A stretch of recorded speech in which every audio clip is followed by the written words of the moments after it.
I'm James Cridland, the radio futurologist. Last week, the big Australian Radio Alive conference was in my hometown of Brisbane, and I popped along to it and was quite pleasantly surprised. The high quality of the event wasn't the surprise. It's always been a large flash event. The first time I came to it was in 2007 in Melbourne, when their main speaker was Harry Shearer, best known for being that guy who does the voices on The Simpsons, and he was taking questions and answers from people in character. Hi Harry, Laura from Stella Radio. Hi Laura. My question's for Ned Flanders. Yeah. Ned, do you think that the process of backmasking messages on albums is the work of the devil? You know what I think is the work of the devil?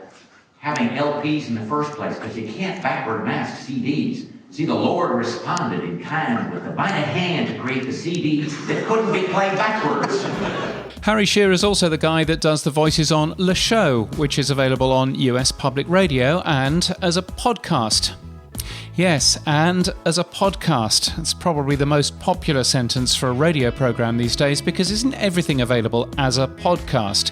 And the surprise this year at Radio Alive was that the first big set piece wasn't about a radio program at all. It was about a podcast, The Teacher's Pet, which was hosted by a newspaper journalist. And that journalist, Hedley Thomas, had no radio background nor any radio experience. And that's a ballsy and clever thing to do for a radio conference, to start with something that wasn't on the radio in the first place, and I think the right thing to do. Podcasting was quite a big part of the day. A good part of the afternoon, which split into individual tracks, was given over to podcasting as well, and probably quite rightly. Radio might believe, as iHeartRadio's Bob Pittman said recently, that podcasting is its birthright. After all, radio has been producing audio for 100 years and knows a thing or two about how to make great sounding content. But podcasting is still only 7% of audio listening. It does, though, seem to attract rather more than its fair share of press coverage and excitement.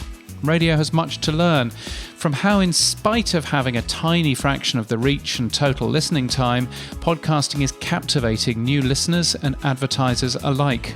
And podcasting has much to learn from the medium that still attracts 9 out of 10 of us every week.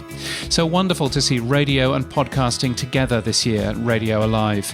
I look forward to much more of it as audio continues to become more multi-platform in the future.